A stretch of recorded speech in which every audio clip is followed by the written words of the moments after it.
Okay, welcome everyone to the deep dive. Today we're getting into a really fascinating book, Daniel Kahneman's Thinking, Fast and Slow. Absolutely. It's foundational stuff. Kahneman, a Nobel laureate, really challenged this idea that we're always rational decision makers. Totally. And the core idea, the mission for us today, is exploring his framework of two thinking systems that are constantly, running the show in our heads. Exactly. That's the central thesis. Two systems, system one and system two. And understanding this, it really changes how you see, well, almost every decision you make. So let's break that down. System one is what? The fast one. Yeah, system one, it's incredibly fast, intuitive, very emotional. It operates automatically with almost no effort. Like seeing 2 plus 2 and just knowing it's 4.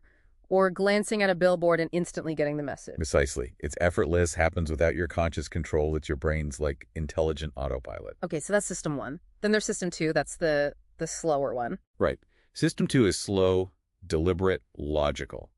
It takes real mental effort. Think about multiplying, say, 17 by 24 in your head. Okay, yeah, that definitely takes work. Or trying to park in a super tight spot. You have to focus. Exactly. That's system two, engaging, doing the heavy lifting, requiring focused attention. So how do they work together? Because system one is always on, right? It is. It's constantly generating suggestions for system two. Yeah. Impressions, intuitions, feelings. And system two can either like double check them or just go with the flow. Pretty much. But here's the catch Kahneman points out. System two is inherently lazy. It takes effort to engage it. So it often just defaults to whatever system one suggests to save energy. You got it. And that default, that reliance on the quick, easy answer from system one is where we run into trouble. It leads to systematic errors. Biases, right. Because Yeah. system one uses these mental shortcuts, heuristics. Exactly. Heuristics are usually helpful, quick ways to judge things, but they have predictable downsides, cognitive biases, and they affect us constantly. Okay, let's talk about some big ones. Loss aversion. We all hate losing things, but Kahneman really nails how much we hate it. Oh, absolutely. The pain of losing, say, $100 feels about twice as powerful psychologically as the pleasure of gaining $100. Twice as powerful. That's huge. And it explains why we might, hold on to a losing stock way too long. Precisely. Or stick with a bad decision just because walking away feels like admitting a loss. That feeling is disproportionately strong. Okay, another one. Anchoring bias. That first piece of info really sticks, doesn't it? It does. It anchors your judgment for everything that comes after. The book gives that great Williams-Sonoma bread maker example. Right. They had a $275 model that wasn't selling well. Uh-huh. Until they introduced a fancier, much more expensive $429 model next to it. And suddenly the $275 one looked like a great deal. Sales jumped. Exactly. The $429 price tag became the anchor, making the original price seem reasonable, even though nothing about the first machine changed.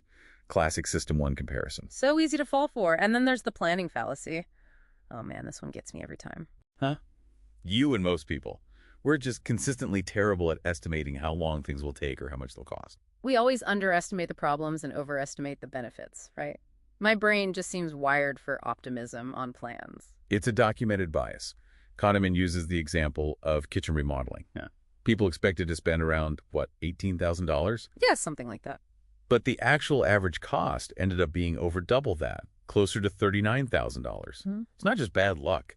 It's how our minds tend to work when planning. Now, we should mention there have been some critiques, right? Like some of the priming studies haven't replicated perfectly. That's true, and it's an important point in science. Some specific priming effects are debated, and there's always the question of lab settings versus the real messy world. So does that undermine the whole two systems idea? Not really the core concept. While specific studies get debated, the fundamental idea of a fast, intuitive system and a slow, deliberate one, the dual process model, is still very widely accepted and influential. Think of the book more as a powerful guide, a way to understand the general landscape of our minds. Yeah, a framework. Understanding it helps you spot when your quick intuition, your system one, might be leading you astray. Exactly. It gives you the awareness to say, hold on, maybe I need to engage system two here. Maybe I need to think this through more deliberately. It empowers you to make better choices, essentially, to be a more critical thinker about your own thinking. Absolutely. The value here is immense. Yeah. For anyone wanting to improve their judgment, understand why they react certain ways. Right. So as we wrap up this deep dive, here's something for you, the listener, to think about.